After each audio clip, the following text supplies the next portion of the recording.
Avant de commencer, je voulais dire un truc. Euh, Quand on a fait cette vidéo, j'allais mal. La vidéo parle du fait que je ne vais pas bien.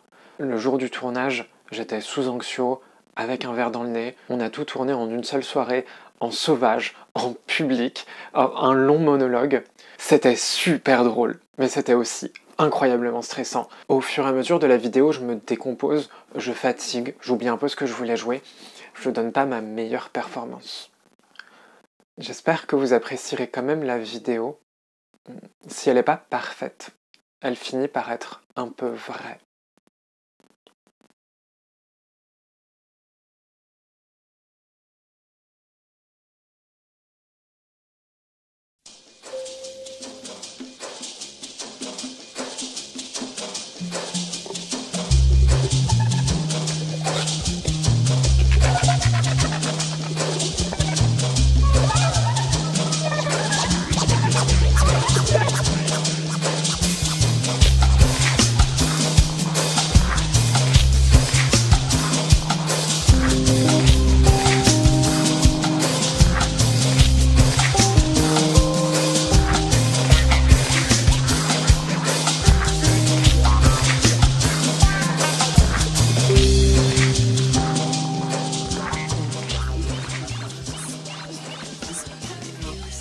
À ce moment-là, mon taf commençait à avoir de l'écho.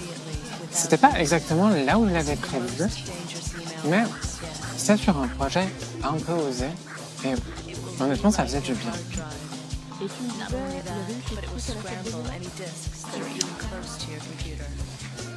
Ouais, la fête de Luna. En fait, c'était plus une série de moments un petit peu merdiques, un peu tous à la suite, à la mi-septembre de l'année dernière. Et vraiment, à ce moment-là, j'ai bien réfléchi pendant un bon bout de temps à tout lâcher. Du coup, le premier, c'était mi-septembre, à la fête de l'UMA. Ils avaient monté un petit plateau pour leur chaîne Twitch dans les coulisses de la grande scène. Il y avait plusieurs segments, dont un sur qu'est-ce que c'est d'être une femme qui milite sur Internet. Et j'étais invité avec 2-3 autres meufs. Du coup, on arrive, on s'installe. Le mec de l'UMA est ultra sympa. Il nous présente, il nous accueille, le plateau se lance. Et là, il pose sa première question sur l'affaire Pellico. Est-ce que c'est pas une bonne chose que cette affaire elle éclate? Ça fait parler des questions de violence sexuelle, ça sensibilise sur la soumission chimique, tout ça, tout ça. Et là, j'avoue, je panique un petit peu. Genre, je m'étais proposé aux questions à la con sur c'est quoi être une meuf trans sur Internet, le harcèlement, tout ça, tout ça. Mais alors, l'affaire Pellico, et pourtant, en fait, il y avait des trucs importants à dire.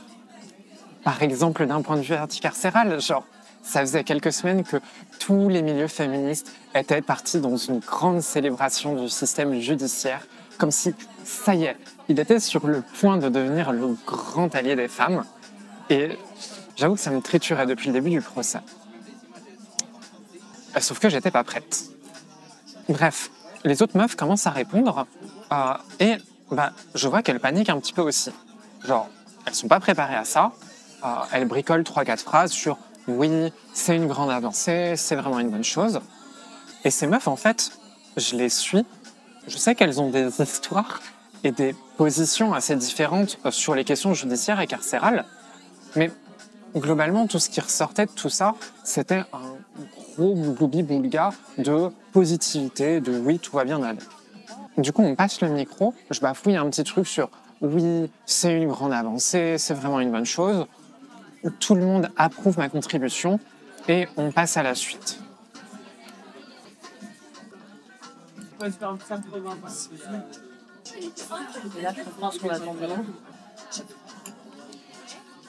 Et là, en fait, à ce moment-là, je réalise un truc.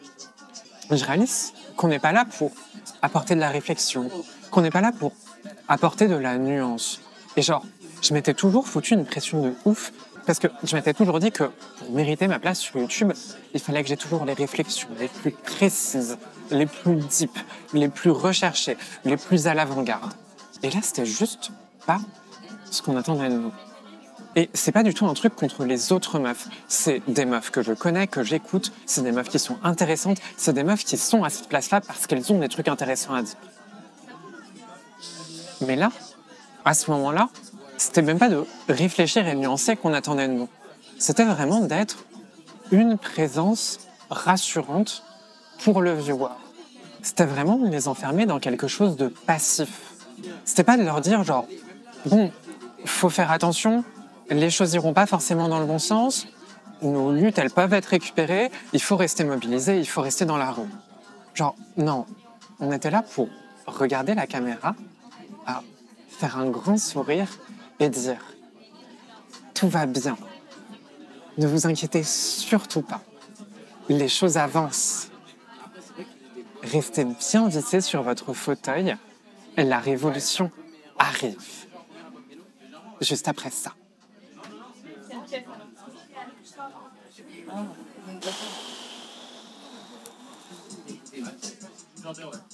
J'ai besoin d'une clope. Ouais, ouais.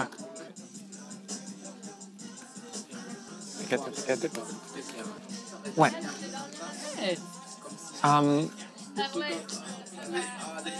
Quelques jours après, il y a cette youtubeuse qui poste une vidéo. Oui. Comment ça passe? Non, enfin, non, bien sûr que non, que je vais pas m'allumer une clope ici. Je viens de me faire refaire le nez. Je pense que ça se voit. Je vais pas m'allumer une clope. Est-ce que j'ai une gueule à vouloir choper une nécrose?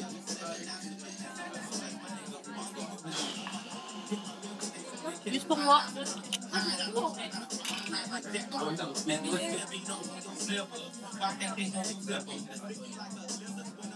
Bon, bref. Quelques jours après, j'avais sorti il n'y a pas longtemps ma vidéo sur l'orientalisme. Et il y a cette youtubeuse qui sort une vidéo. Et dans cette vidéo, elle repasse point par point sur toutes les étapes que je décris comme étant le point de vue du touriste colonial. Ah, s'il vous plaît, allez pas chercher qui c'est. Je veux sincèrement pas en rajouter une couche sur elle. Mais voilà, elle sort cette vidéo. Et en fait, le truc, c'est que dans cette vidéo, il y a globalement la moitié du YouTube game français de gauche qui passe en feat. Il y a 3 pélos, quoi. Et là, je réalise que genre, ça choque personne. Je réalise qu'ils sont complètement aveugles aux grands discours d'orientalisme et de white guilt qui sont déployés devant eux et devant lesquels ils défilent. J'avoue que là, je suis un peu conne. J'étais en bad, mais genre vraiment en bad. En plus, je voyais la youtubeuse afficher des gens sur Twitter qui lui disaient qu'elle faisait du colonialisme et se fout de leur gueule. Et du coup, je craque et je lui envoie un gros message privé vénère pour lui dire qu'elle fait de la merde. 1 ou 2 jours après, elle me répond et elle me demande juste si on peut s'appeler. Et là, je lui ai jamais répondu.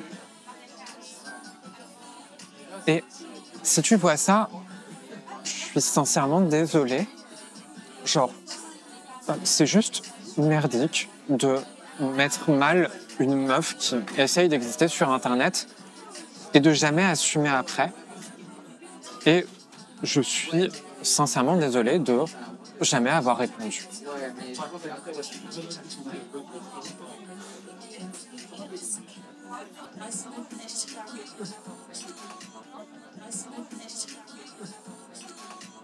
Pour en revenir à l'histoire, le truc c'est que entre le moment où j'avais envoyé le message et le moment où elle m'a répondu,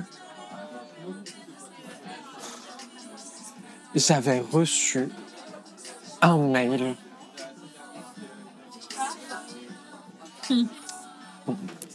Viens. On va fumer notre clope. On va fumer nos clopes.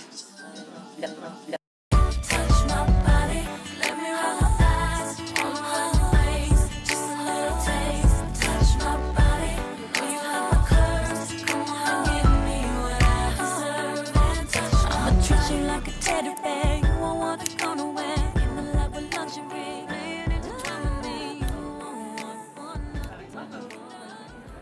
C'était un mail de bolchevique. On devait participer à une table ronde ensemble en mai.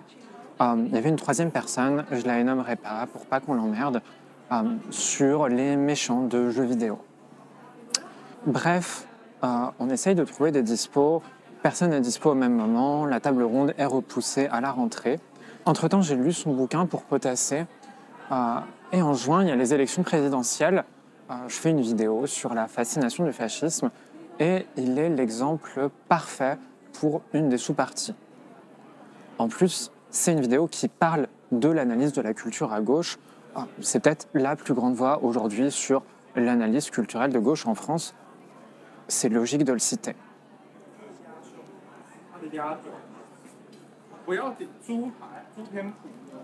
Bref, je fais la vidéo. Elle marche bien. En septembre, les organes nous contactent pour la table ronde. Et là, il répond à tout le monde dans la boucle mail qu'il refuse de parler avec moi suite à des attaques personnelles que j'aurais portées à l'égard du sérieux de son travail.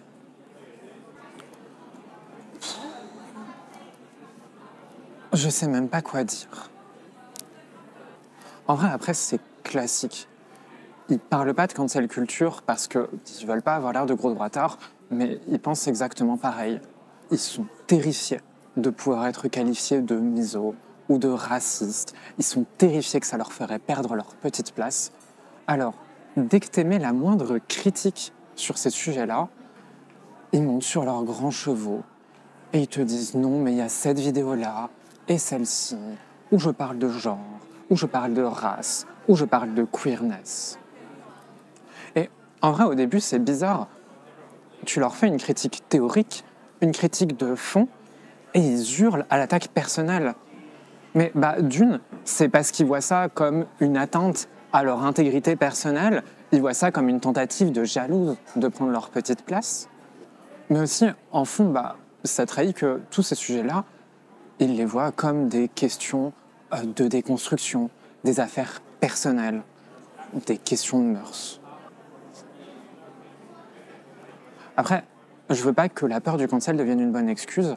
Le résultat de tout ça, concrètement, c'est qu'ils étouffent la moindre discussion au sujet du patriarcat ou du suprémacisme sur Internet.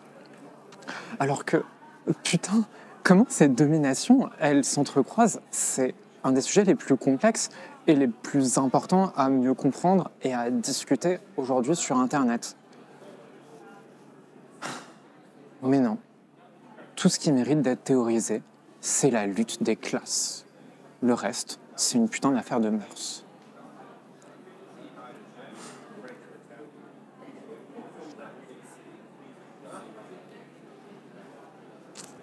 Et tu sais, au bout d'un moment, il y a une paro qui s'installe.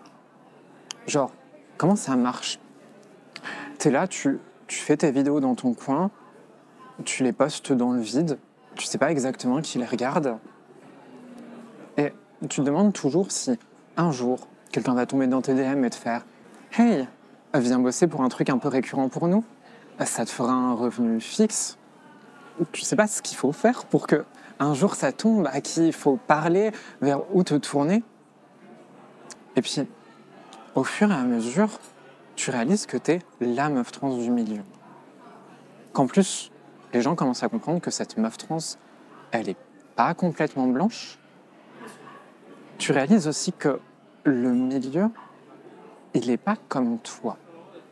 Que le milieu, il défile devant des trucs qui te choquent, qui te semblent évidemment choquants. Et tu réalises que si tu ouvres ta gueule, tu seras vu comme la meuf qui pète l'ambiance, qui pète le petit cocon de positivité sur le plateau de l'UMA. Tu seras la meuf qui a osé lancer une attaque personnelle contre le daron du game. Merci. Et tu sais pas qui t'en veut, tu sais pas quelle porte ça te ferme. Juste, peu à peu, les quelques échos de ton taf, ils se transforment en un silence. Un silence de plus en plus assourdissant.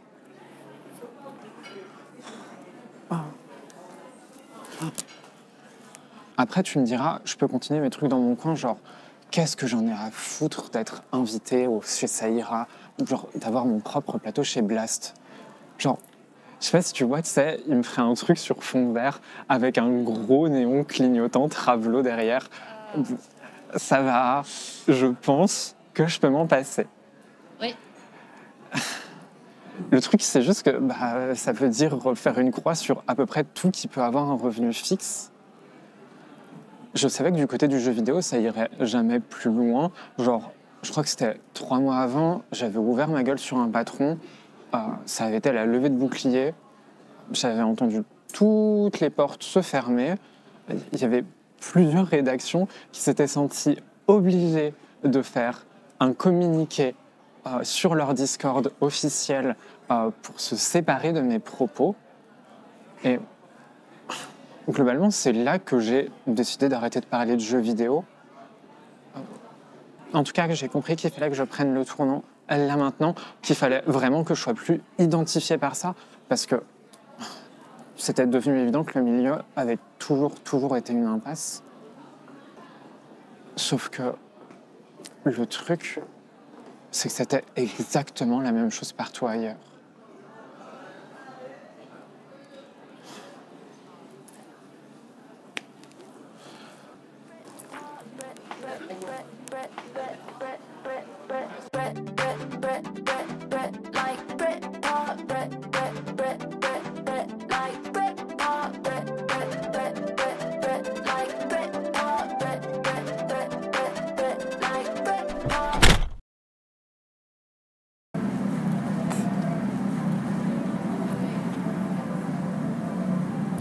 J'en étais où ?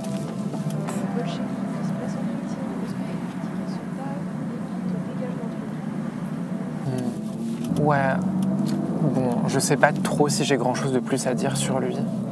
2 mois après, il ressort une nouvelle vidéo et il fait exactement la même chose. C'est sa vidéo où il parle de The Boys là, et il se moque des droitards fans d'Homelander. C'est le super-héros blond patriote américain là, parce qu'ils n'ont pas compris que la série se moquait de lui et que c'était le méchant de la série. Et oh putain, c'est toujours la même chose et ça ne sert toujours à rien. Genre, pendant que nous, à gauche, on rit dans notre barbe parce que nous, on a mieux compris la série, à droite, ils ont gagné un symbole fort. Genre, waouh, une masculinité blanche, surpuissante, souriante, qui est complètement aveugle à toute la violence qu'elle déchaîne. Ouh, ça doit les piquer comme représentation. Genre, à quoi est-ce que ça sert d'avoir tout un putain d'appareil interprétatif si c'est juste un truc qui nous pousse à faire des films qui créent plus de fachos?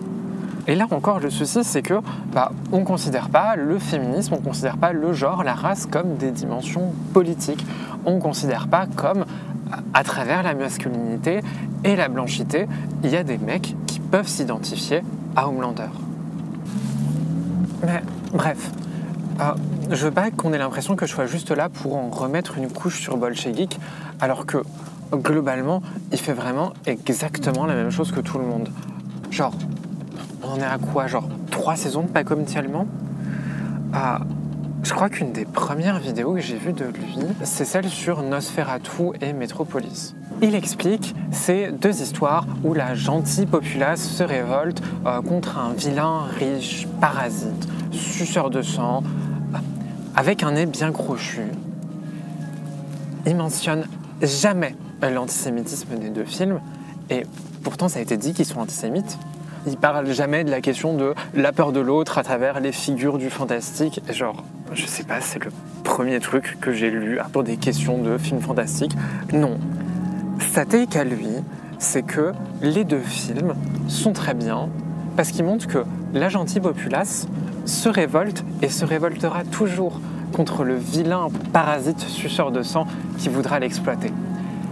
Et que l'histoire, elle va se répéter aujourd'hui avec Éric Zemmour. genre, c'est ça sa putain de take. il a pris le politicien juif en France. Bon, en fond derrière, c'est toujours pareil. On ne considère pas que l'antisémitisme puisse avoir une dimension politique. Et c'est un peu un problème quand tu es devant l'exemple parfait de comment l'antisémitisme, c'est l'outil préféré pour dévier la colère populaire, pour prendre la colère populaire et la transformer en une espèce de haine des puissants, ceux qui ont un nez crochu là, et de la détourner complètement de son objectif. Et derrière, même la lutte des classes, elle s'est effacée. On s'en soucie plus. On ne se demande pas pourquoi luttent les gens. Est-ce qu'on a vraiment une révolte qui va faire tomber le capitalisme comme système? Ou est-ce qu'on est face à un mouvement de masse mené par des bourgeois contre les autres bourgeois qu'ils n'aiment pas? Non. Dans tous les cas, il faut toujours dire que le peuple a raison. Le seul axe d'analyse, c'est la lutte du peuple. Une vague idée intemporelle de la lutte et du peuple qui ont toujours été là, qu'ils seront toujours. Et bon, je prends cet exemple-là, mais déjà c'est systématique avec Pacôme, que ce soit quand il parle de cinéma ou maintenant d'histoire des luttes. Son truc là d'historien exégète à chaque fois, c'est de prendre des bouts d'histoire, de les arracher complètement à leur contexte et de les ramener à aujourd'hui, genre d'en faire des symboles intemporels de la lutte, sans jamais les questionner, sans jamais aller en voir toutes les complexités. Tout ça, ça dégage. Mais en fait, c'est aussi un peu la règle sur tout le YouTube à gauche. Toutes les questions de féminisme, d'antiracisme, de queerness, tout ça là, ça passe au second plan. Sauf quand ça fait sourire. Quand il y a une femme, un racisé, un queer qui réussit, là on en parle. Parce qu'il faut montrer qu'on est des alliés. Mais genre, dès que c'est un peu adverse, dès que ça demande à remettre en question des œuvres que t'aimes bien, là c'est bon, genre ça dégage direct. Parce que le truc en fond, c'est que il faudrait surtout pas que le viewer puisse se sentir coupable. Coupable d'avoir aimé une œuvre un peu problématique, coupable d'avoir pu penser des trucs un peu de travers par le passé, coupable d'avoir pu faire du mal à des meufs ou à des personnes marginalisées autour de lui. Surtout pas. Il faut que le contenu il soit accueillant. Il faut que le contenu il soit rassurant. Il faut chérir notre viewer. Et globalement, qu'est-ce que tu fais? Je chéris. Et globalement, qu'est-ce qui plaît aux viewers? C'est qu'on leur dise que leur œuvre fave, elle est secrètement de gauche. Et en vrai, c'est devenu un modèle et bon, ça marche, ça fait des millions de vues. Juste, entre-temps, on est devenu un VRP pour l'industrie culturelle en lui appliquant gratos un vernis gauchiste et une pipe au passage. Et en laissant toutes les portes ouvertes aux récupérations fascistes. Mais ça fait des vues. Et ça va faire gagner la gauche en 2027. Et là encore, c'est pas que Pacôme et pas que l'analyse culturelle. Genre, quasi ça peut s'appliquer à l'intégralité du contenu de Blast et à un peu tous les médias gauchistes. Ils t'offrent un petit monde gentil où tu as jamais à te sentir coupable, où t'es perpétuellement la victime d'un système qui nous bouffe tous. Il faut surtout aliéner aucun viewer. Et ça va du petit gilet jaune qui a viré un peu covido-conspirationniste, un peu racelard en 2020, jusqu'au gentil petit patron de gauche, jusqu'au sociétaire de Scope qui fait enchaîner les CDD à ses petits employés les plus précaires. Mais bon, ça c'est pas grave, on l'oublie. Du coup, on cadre tout sur la haine des grands patrons, sur la haine des puissants, de l'élite qui nous manipule constamment, sur les grandes marques qui nous rongent le cerveau. Une espèce d'énorme complot sans limite. Et il y a des gens que j'admire sincèrement chez Blast et dont le travail individuel est carré, genre c'est pas pour me payer l'intégralité de la rédaction de Blast ou dire qu'il peut pas y avoir de résistance dans ça. Le truc, c'est que tout doit se ranger dans la ligne, et la ligne, c'est la haine des puissants. Et derrière, même la lutte des classes, elle s'est effacée. C'est juste la lutte du peuple. Une espèce de populisme 2.0 taillé pour l'algo. On sait même plus vraiment ce qu'il faut faire pour lutter, mais ce qui compte, c'est d'être révolté. Ah, si seulement tout le monde était révolté, comme moi. Ah, si seulement tout le monde regardait Blast.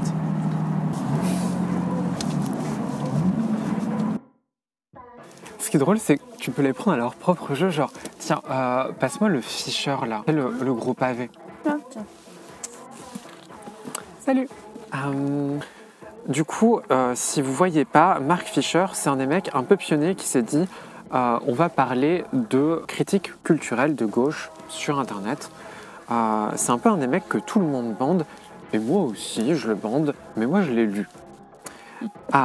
Et Fisher, du coup, déjà, il fustige cette tendance des mouvements de gauche à vouloir ratisser tellement large qu'ils finissent par diluer complètement leur mouvement pour trouver le truc le plus consensuel, jusqu'à tomber à des indignations avec lesquelles personne ne peut être en désaccord. Ça réunit des gens, n'en change pas grand-chose. Mais Fisher, surtout, il souligne que dans le modèle populiste de gauche, les masses ne peuvent apparaître que comme des dupes, trompés par les mensonges de l'élite, mais disposés au changement pour peu qu'on leur révèle la vérité. Ah, si seulement tout le monde regardait le YouTube de gauche comme moi. Mais le truc, c'est que, bien entendu, la réalité est que les masses ne se font pas beaucoup d'illusions sur l'élite dirigeante. Il n'y a pas besoin de leur montrer ça. Ce qu'il faut, ce n'est pas un surplus de preuves empiriques des malversations de la classe dominante, mais bien la conviction, chez les subordonnés, que ce qu'ils disent ou pensent a du poids, que ce sont eux les seuls agents effectifs du changement.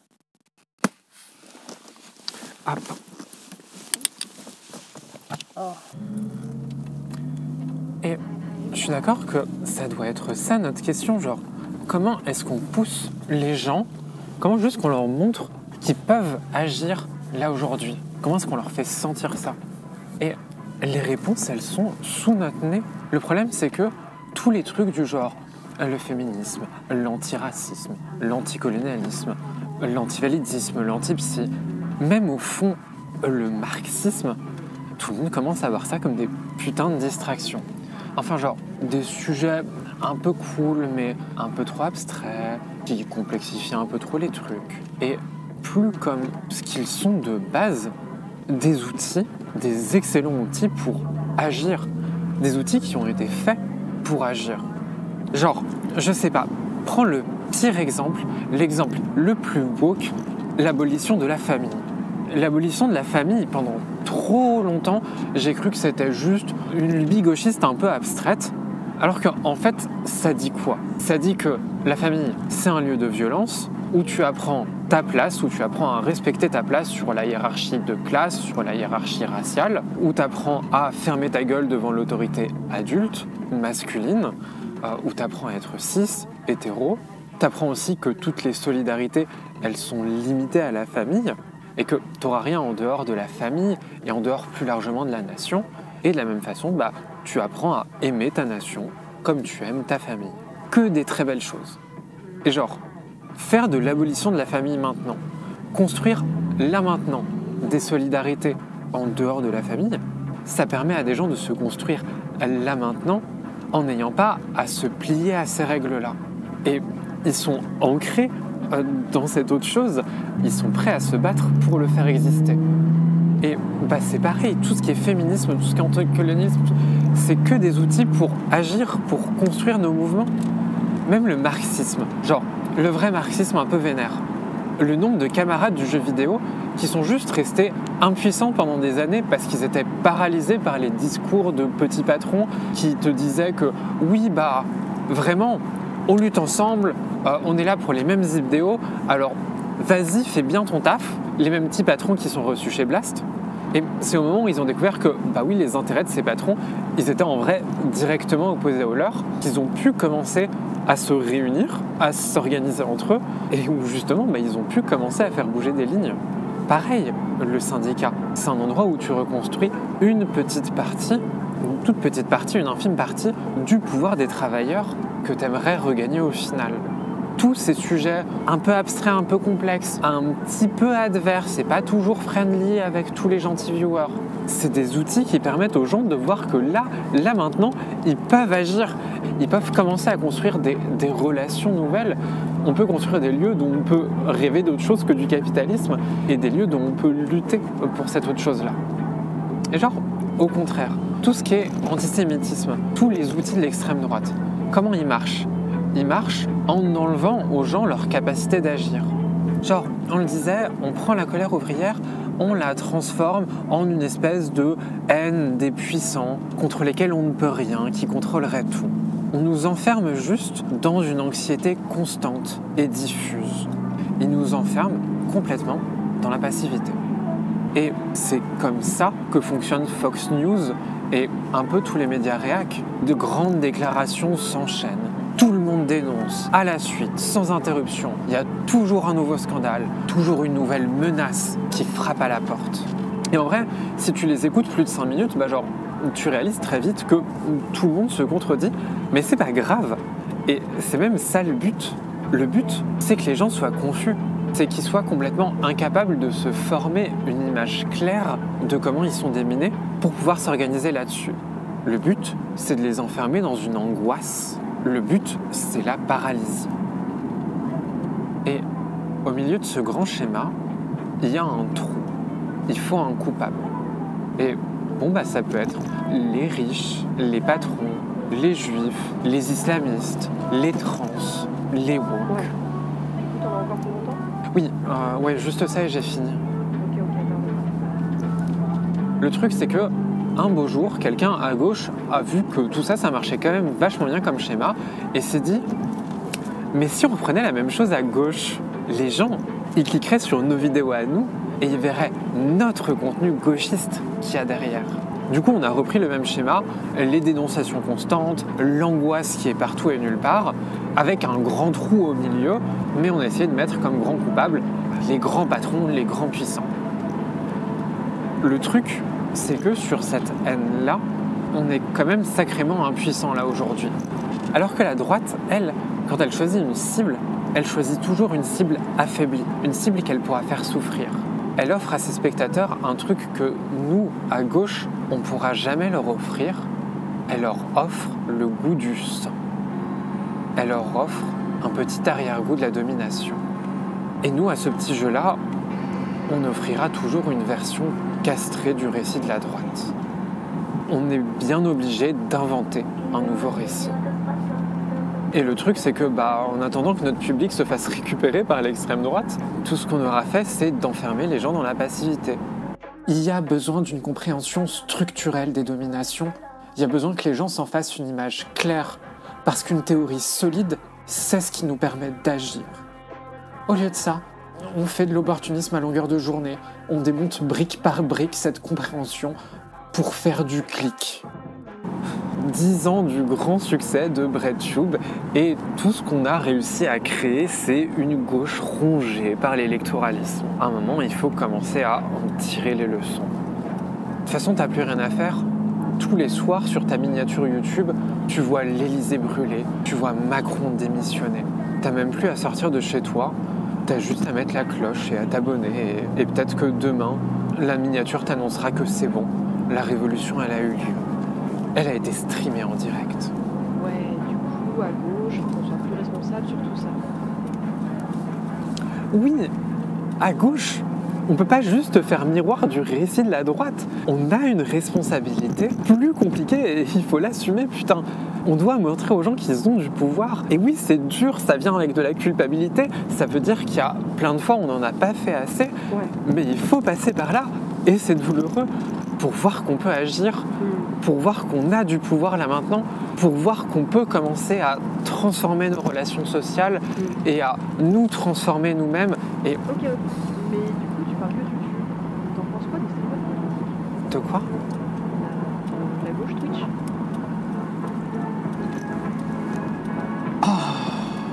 Putain. La gauche Twitch. Something chronic, bit demonic. I've been on the late shift, all alone, staring at my phone. Sin and tonic, stupid promise, something like a death wish. All alone, staring to my soul. If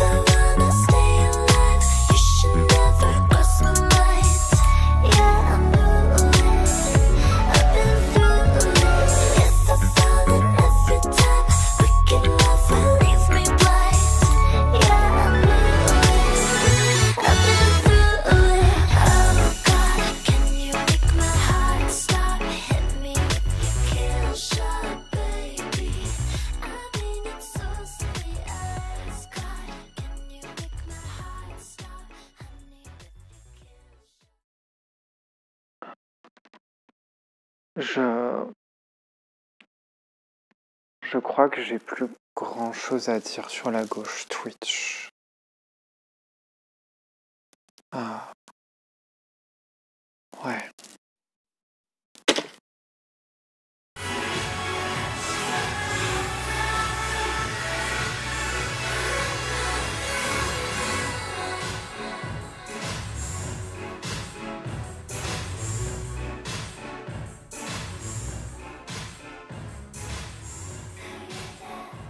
De toute façon, sur Internet, sur Twitch, sur YouTube, tout le monde fait de l'identity politique. Juste, le coup de génie de youtubeur à la Bolshé, ça a été de cacher de l'identity politique derrière une façade d'analyse culturelle. Mais derrière, tu rassures le viewer, tu lui donnes un canon d'œuvres de gauche certifiées avec la petite explication qui va bien. Et au fur et à mesure, tu crées une identité. Tu crées une masculinité geek de gauche. Parce que côté viewer, il se met à mettre les posters sur les murs, il parle de ça en soirée, et peu à peu, les gens, ils le reconnaissent à ça. Ça devient son identité. Et je le dis pas comme théorie du complot caché, etc. Genre, c'est juste comme ça que ça fonctionne. Voilà, il y a aussi une masculinité cinéphile de gauche. Peut-être que nous, on a contribué à créer l'identité trani de gauche. Et genre, il y a même un truc sacrément puissant à ça. Genre, là, on parle de mecs qui ont participé à créer une génération entière de geeks de gauche. Ils sont un peu cringe, ils font un peu trop chier avec Hollow Knight en soirée. Mais, il y a quand même quelque chose de sacrément fort à ça. Le truc, c'est que, derrière, qu'est-ce que ça produit ? Être de gauche, ça devient une identité. C'est avoir les bons goûts, consommer les bons produits culturels. Et c'est ok quand cette identité, elle est liée à des mouvements, à des organisations, genre même juste à des pratiques concrètes dans la vie réelle. Mais là maintenant, elles sont liées à des noms, à des influenceurs, à des brands.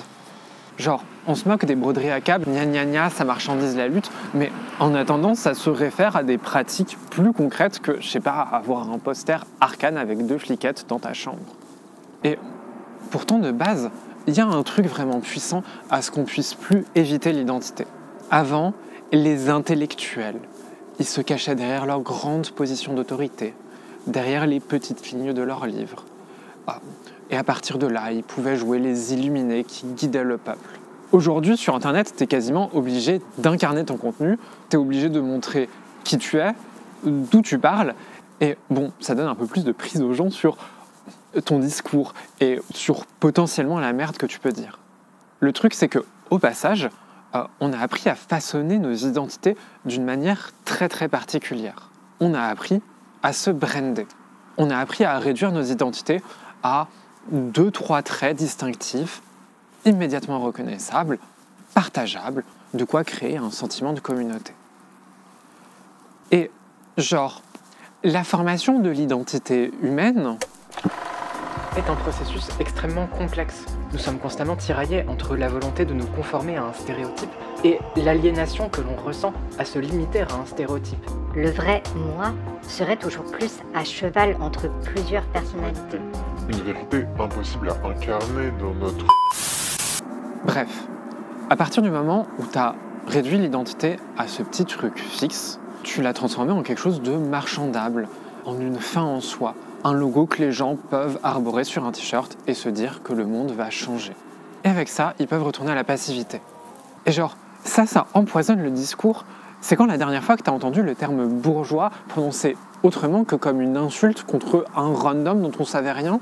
C'est quand la dernière fois que tu as entendu « Oh, moi je suis un fier prolo » prononcé par quelqu'un d'autre qu'un ex-soralien ou que littéralement un patron qui essaye de couvrir sa merde?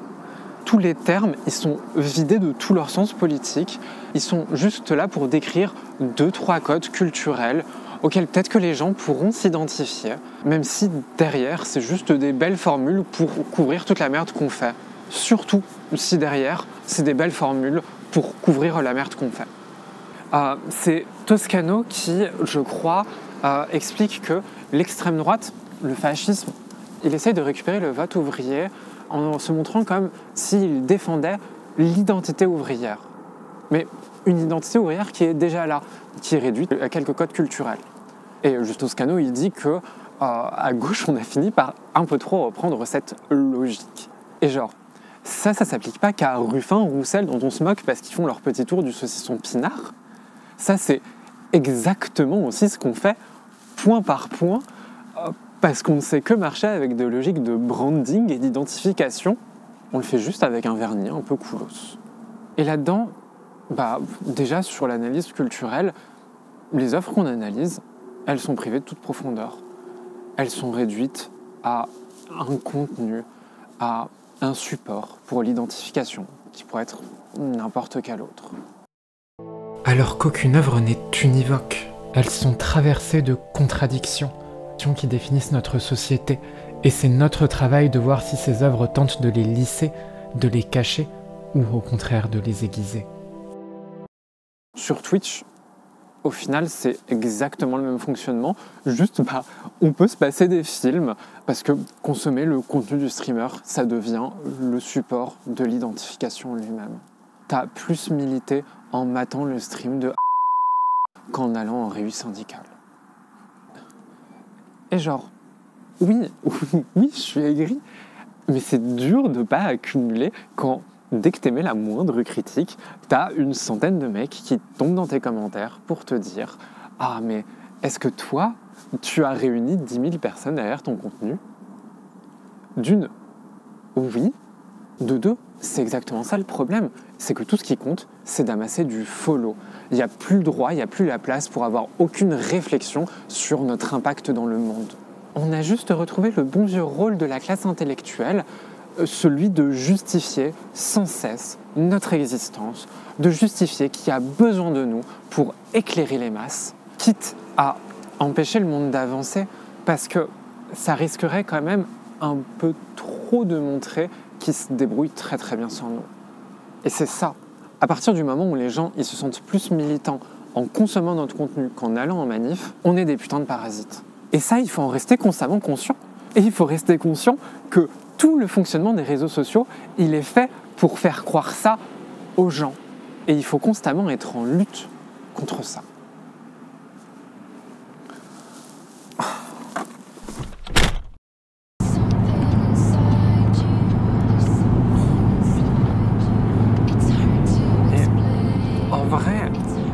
Je crois encore profondément au fait de parler de politique sur Internet.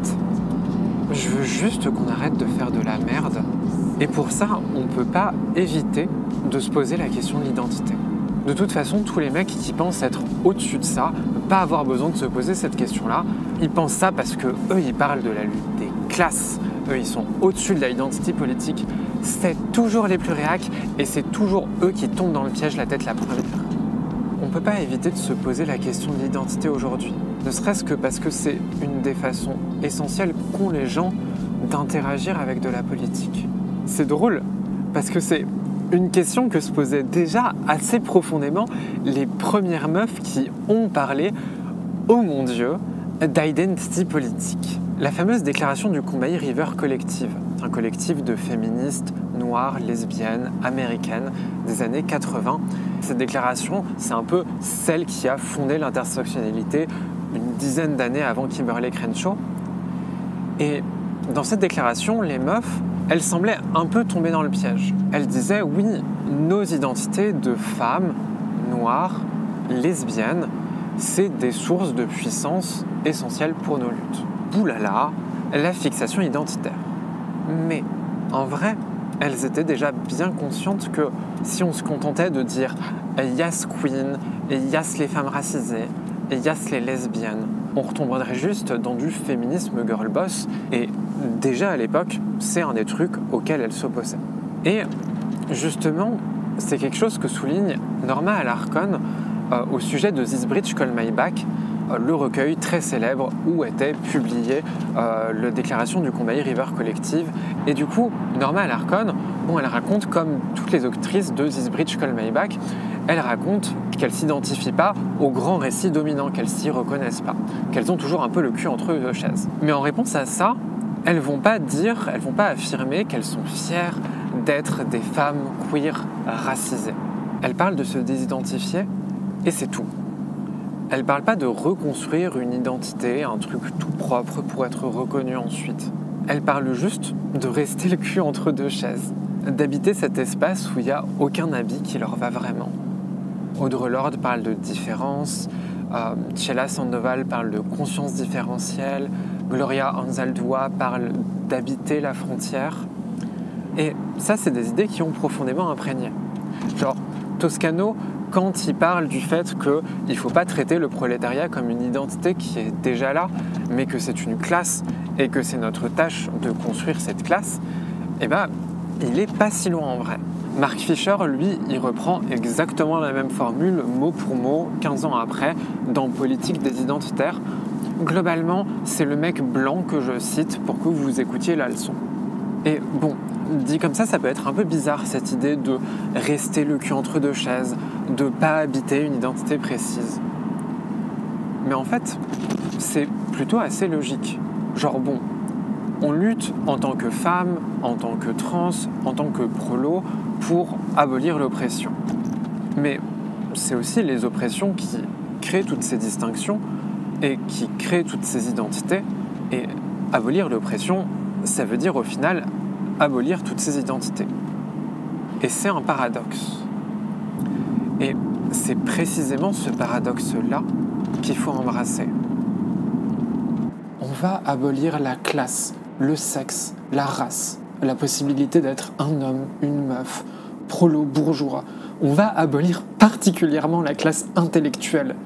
Quand c'est des parts aussi importantes de nos identités, on ne sait pas ce qui restera de nous une fois qu'on aura aboli la possibilité d'être un debate bro ou une femme cis qui s'élève contre l'idéologie de genre ou une petite conne d'intellectuel transfemme qui s'élève au-dessus de la foule sur YouTube.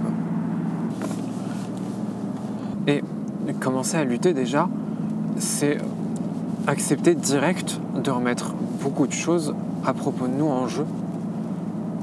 Quand moi j'ai commencé à lutter, j'ai dû accepter que j'étais une femme, j'ai dû accepter tout l'amour que j'ai pour le daron qui m'a battu et qui ose même plus me regarder aujourd'hui, tout l'amour que j'ai pour tout ce qui m'a légué. Lutter, c'est apprendre à se transformer. La caractéristique de la lutte, c'est qu'elle nous transforme et qu'on n'a aucune idée de ce qu'il y aura après, de ce qui restera après.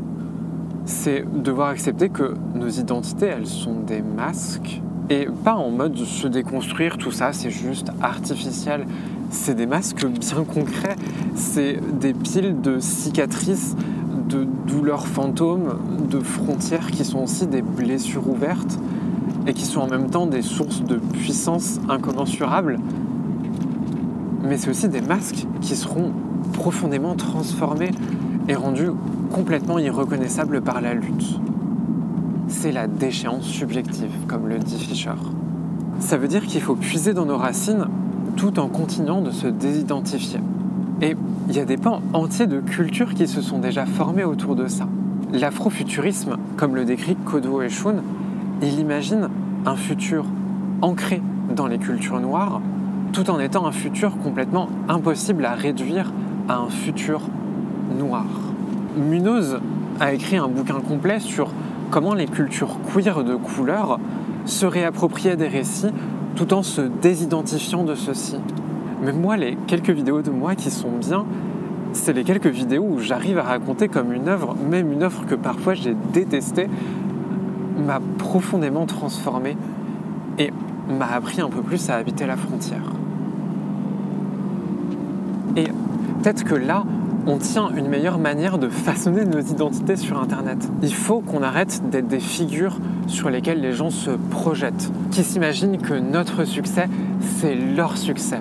Il faut qu'on arrête de les faire sentir comme si on agissait à notre place.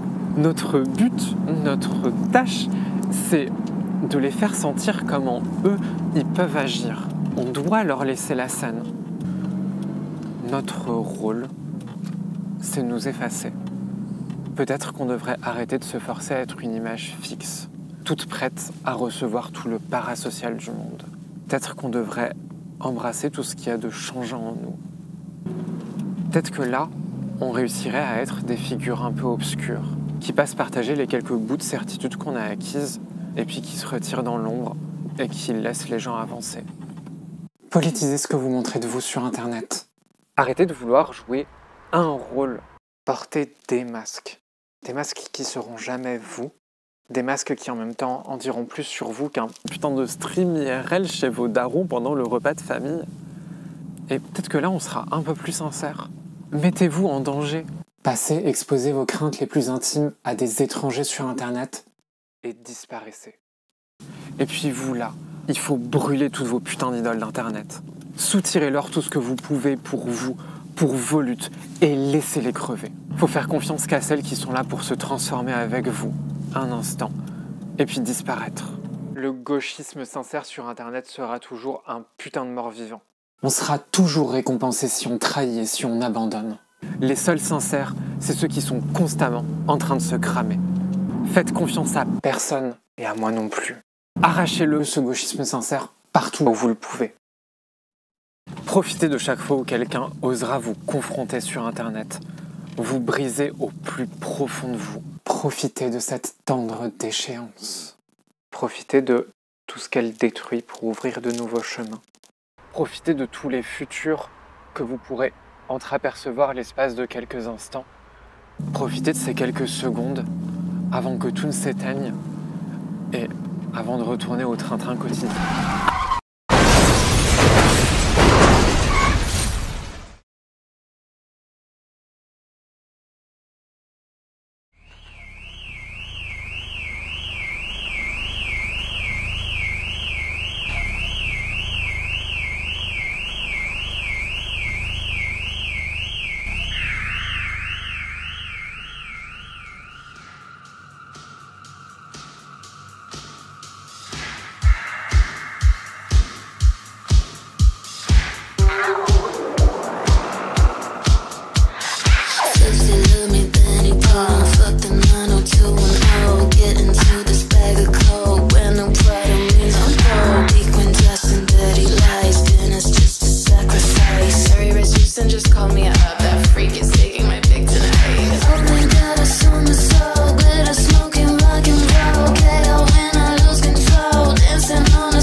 Merci à tous d'avoir regardé la vidéo. Vous pouvez liker, commenter, la partager, etc.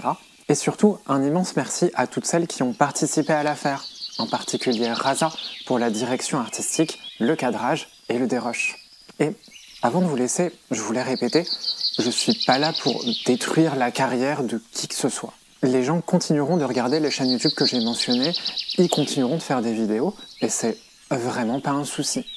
Même si je pars de critiques individuelles, et que, oui, je cherche un peu à faire évoluer certains créateurs, peut-être pas ceux que je mentionne, mais en tout cas certains qui regarderont cette vidéo.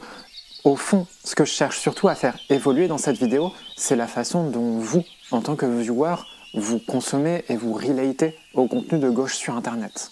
Matez nos vidéos si ça vous chante, et puis sortez dehors, touchez un peu d'herbe, faites un pique-nique avec des amis, des gens du quartier, juste des voisins.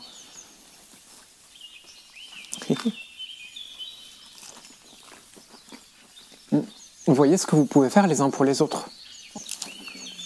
Construisez des trucs, investissez-vous dans des orgas, et même si vous ne pouvez pas forcément toujours sortir dehors. Faites des communs en ligne, juste les axez pas autour d'une seule figure. T'as pas un Discord, toi? Oui, mais il reste petit. Et en vrai, c'est très bien comme ça. Camille ? Enfin, le petit bout de parasocial que je suis obligé de placer. Qu'est-ce que tu fais ? Si vous voulez me suivre sur les réseaux sociaux, ils sont tous en description. Si la vidéo vous a plu, vous pouvez faire un don ponctuel sur Ko-fi ou soutenir la chaîne mensuellement sur Patreon. Et voilà, je crois que c'est à peu près tout. Ah, quoique, j'ai un petit projet à annoncer. Je commence à accumuler pas mal d'essais qui sont quasi écrits, mais qui me demanderaient un peu trop de travail à transformer en vidéo de H. Du coup, je compte reprendre de l'activité sur Twitch et sur ma chaîne YouTube secondaire pour parler de culture un peu comme je le fais ici, mais sur des formats plus courts. Notamment, si vous voulez m'entendre parler un peu du jeu vidéo, ce sera probablement par là. Du coup, dès que ce sera prêt, ça devrait être dans les jours qui suivent, j'annoncerai ça sur tous mes autres réseaux sociaux, donc vous pouvez me suivre là-bas. Et en attendant, je vous ai déjà assez pris de temps aujourd'hui, du coup je vous souhaite une bonne journée et prenez soin de vous.